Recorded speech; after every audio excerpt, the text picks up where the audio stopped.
FIFA officials say Mexico forward Oribe Peralta's goal 29 seconds into the gold medal game against Brazil is the fastest score since the organization started keeping Olympic records in 1976.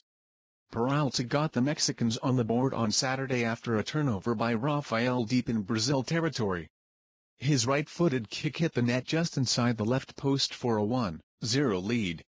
FIFA said it still didn't know if it was the fastest goal ever in the Olympics because it didn't keep track of all the tournaments.